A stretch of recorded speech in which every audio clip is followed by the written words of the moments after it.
Today I want to talk to you about the emerging massive AI market and what it's going to mean to you as an HR professional. And much of this is going to be detailed as I prepare our presentations for the HR Technology Conference in Vegas and the Unleash Conference in Paris.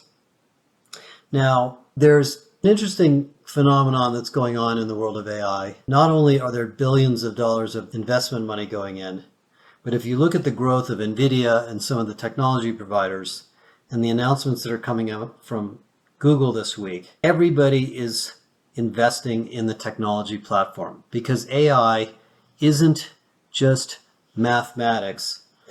It is a technology platform. And so what we're going to experience in HR is a proliferation of what we call generative AI applications. And what I talked about in the article I recently wrote in last week's podcast to some degree is that generative AI isn't a thing, it is a technology. You don't implement generative AI, you implement applications of generative AI in different business use cases.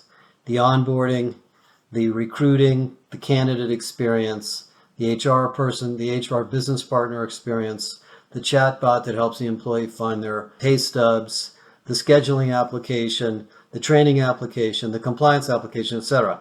Generative AI is used to deliver those applications. So it isn't a solution in and of itself. And none of those applications really exist quite yet because the vendors haven't built them. And the reason they haven't built them is the technology stack is very, very immature. And I know this because we're going through this ourselves, that what's actually happening is a massive new technology stack is being developed and the vendors are positioning for ownership of that stack. Obviously, Google is going to be announcing a whole bunch of large language models and development tools in part of Google Cloud.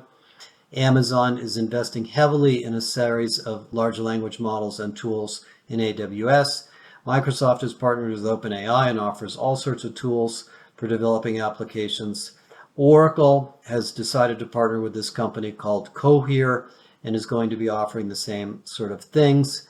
And there will be others, and there's lots of mid-sized technology providers, including Anthropic and many others, that are building up stacks of tools for application developers to build the things that you guys will eventually want to buy. And because that part of the market is so immature, the end user applications are not here yet because the application developers don't know which platform to build on top of.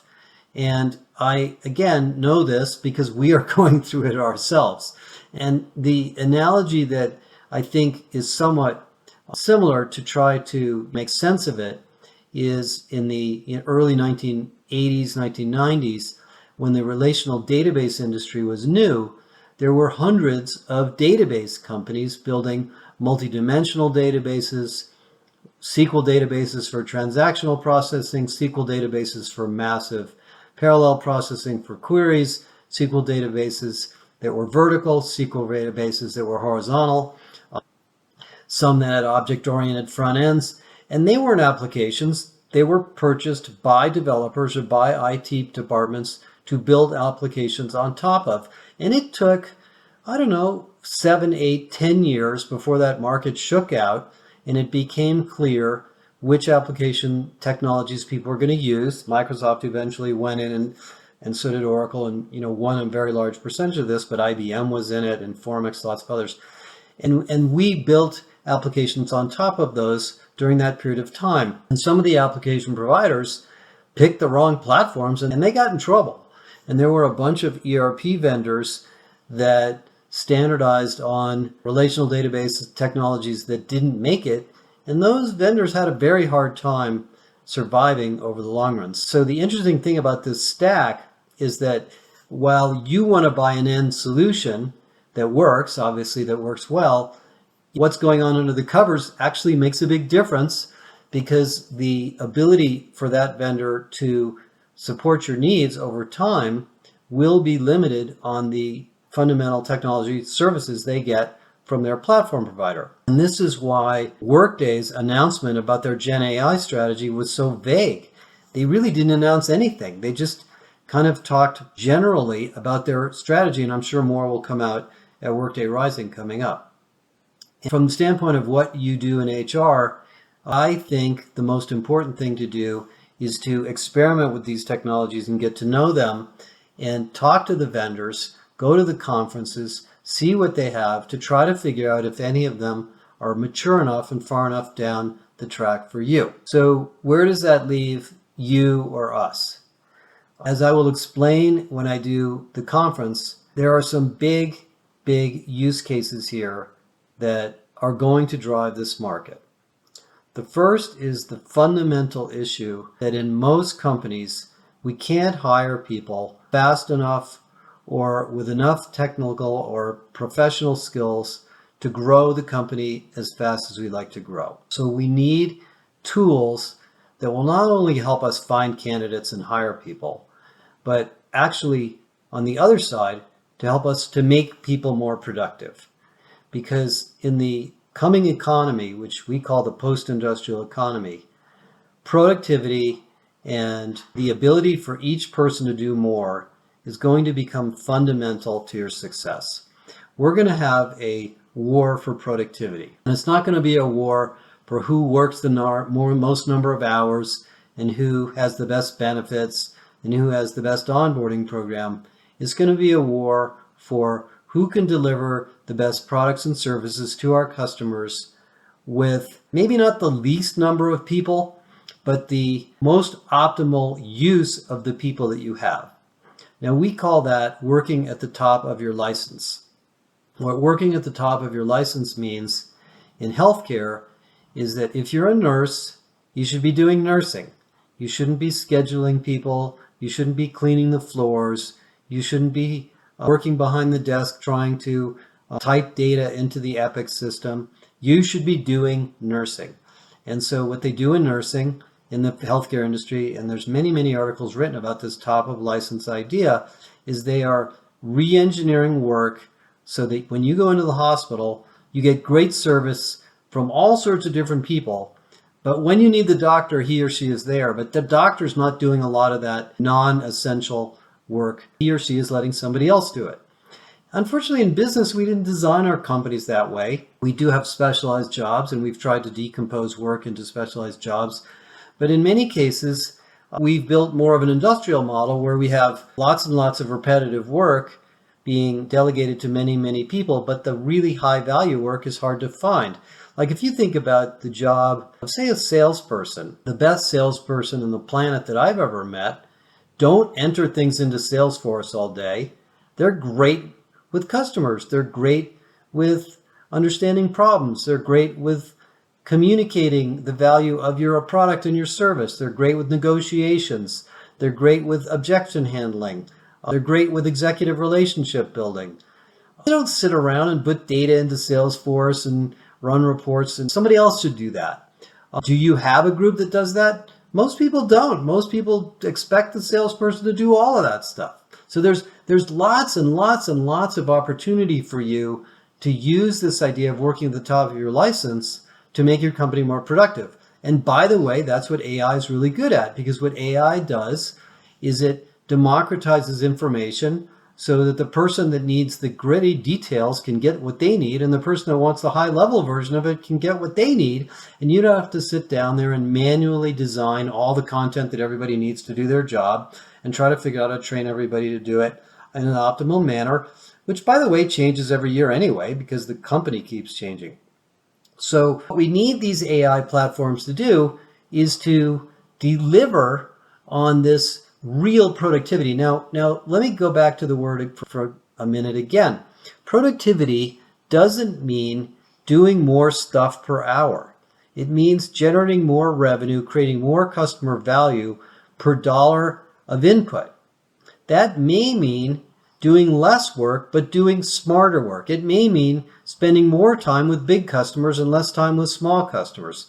It may mean adding value to the customers that are the most profitable and not adding value and not wasting time on the customers that are unprofitable. It may be manifested in much more strategic ways than this idea of the sort of mouse and the wheel going faster and faster and faster. That's why we have to move past the industrial age to the post-industrial way of thinking. What is it about your company that you can spend time and money on that's going to have a 10x return?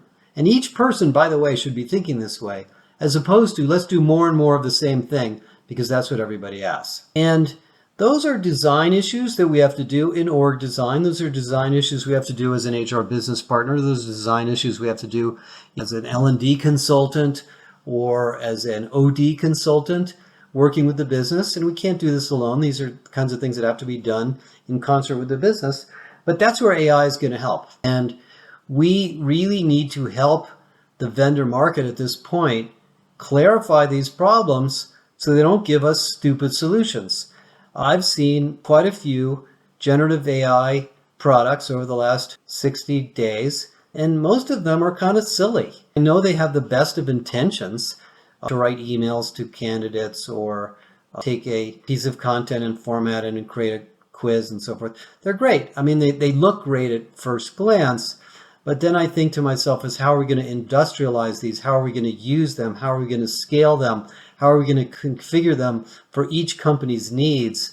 How are they going to be personalized for each user? The vendors haven't figured that out. So fast forward 2 years, we will have all this stuff, but we don't have it today. So that's where the AI market is.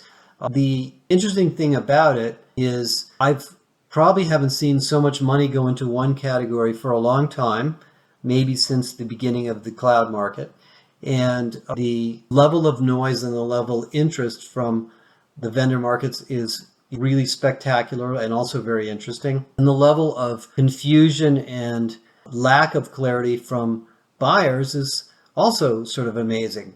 And so we have this gap between the knowledge in the heads of the core technology providers, the knowledge in the heads of the application providers who are trying to build solutions, and the knowledge in your heads that none of us are all reading from the same page because it's very unclear how these pieces are going to fit together. I'm not saying I'm the world's expert at this either. I'm probably a little more knowledgeable than most because I spend so much time on it and we're doing our own projects, so we're getting our hands wet directly. But it's clear to me that this is a huge future, unavoidable, inevitable, that these new tools are going to be replacing and disrupting a lot of the technologies we have, not overnight, but certainly over a period of a few years. And that if you're not paying attention, at some point, somebody and a competitor to you will start outperforming you and you won't really know why that is. The other issue that plays here is really three things. There's the org design that I've talked about before.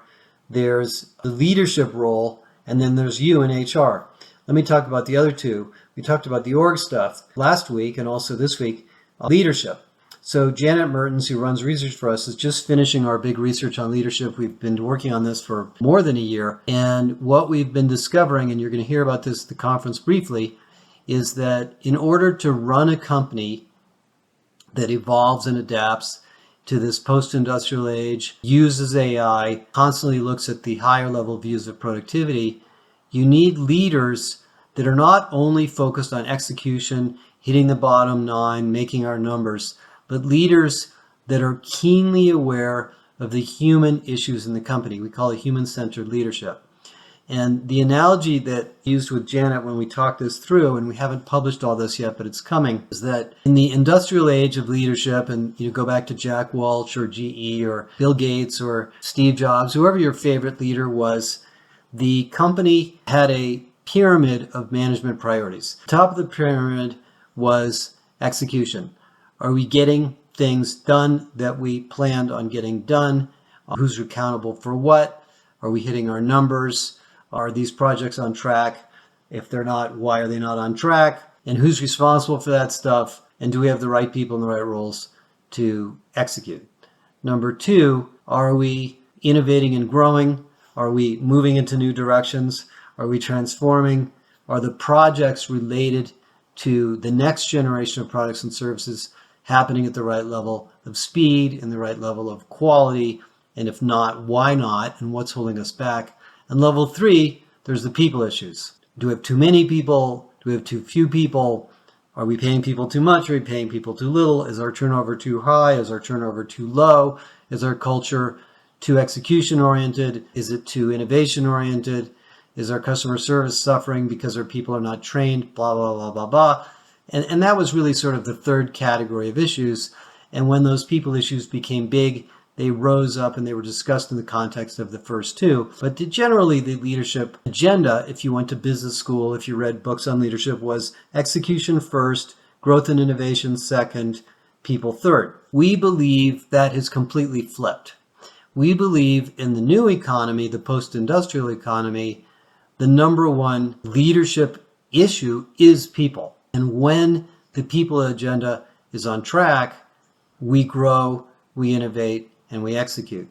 We cannot execute without the people agenda because we are in the people business, we're in the IP business, we're in the service business, we're in the innovation business, and the CHRO is a 100% partner on the business strategy and must be involved in every major decision. If you think about what Helen Russell's been doing at Rivian, for example, Rivian's an amazing company, by the way. You don't know much about them. When they decided to build the manufacturing plant in Normal, Illinois in a whole new way, it's a very different kind of plant because it's really an egalitarian workforce there. They don't have management and labor like the older car companies. She said, she as the CHRO had to go to Illinois and she had to look at the place and they had to think about all of the people issues of management and pay and work environment and physical location and hourly labor and really rethink all of that in order to build that plant. Now, Rivian has yet to become the darling of Wall Street, but it's a pretty good company and it's growing pretty fast. That company would not be what they are if they didn't have that people strategy. And I think Rivian will turn out to be a big superstar company in the future because of that. Many other examples where even NVIDIA, by the way, is this way. NVIDIA, everybody thinks it's an instant success. It's not. NVIDIA's been around for a long time and it's a people-centric company. You can argue about Apple being a tough place to work or not, but Apple understands how to motivate and incent people. That's the level of leadership we're going to have in the future, and not just understanding how AI works and what our opportunity is in AI. The third area, of course, in this transformation to AI is us in HR. And we are going to be introducing the systemic HR research to you in October, initially at the LinkedIn Talent Connect conference and then a few other places. And what we basically found is that there's a journey going on. And some of you are getting there very, very slowly. Some of you are getting there very fast towards systemic HR. It's not an end. It's a direction. It's a journey. It's a series of steps that you have to take to running your part of the company and optimizing your part of the company to take advantage of these integrated tools like AI, to bring HR teams together into more systemic groups, to become consultative, to operate as product leaders, not just program managers. So we don't just launch HR programs and then throw them over transom to the service center, but we stick with them and we iterate on them and we buy and build technologies around them so that our people practices are not only innovative and creative, but also scalable. We cross-train each other. We rotate people in and out of HR. We have great talent intelligence. We invest in data. And we realize that our job in HR is not to keep people happy and to improve employee experience, but to optimize the company's investment in labor. And that in many cases, the ROI of what we do in HR is enormous, because we are, in a sense, the specialists responsible for the craftsman work of making the human capital part of the company operate better and better at higher and higher levels of productivity. That's systemic HR.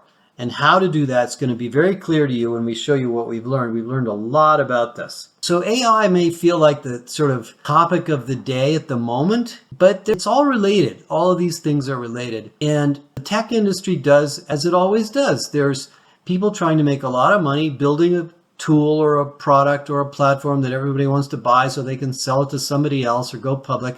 But that market is so young right now, we can't predict who the big players are going to be. So we, as the practitioners responsible for making our companies more successful, have to get to know this market in its formative stages. what we are doing and we will do is we will continue to show you everything that we've learned. We get a chance to talk to many more vendors than you do. We get a chance to see perspectives you don't see. We get a chance to see data that you oftentimes don't see, and we'll keep you up to speed. I'm really excited about these conferences. Not that I like going to conferences particularly, but because I think we're going to see the state of the market come together in the fall. So that's it for today. And check out our new courses in the JBA. The org design course is going very, very well. There's still lots of room for more people to join. And we look forward to talking to you in the next couple of months and seeing you on the road. Bye.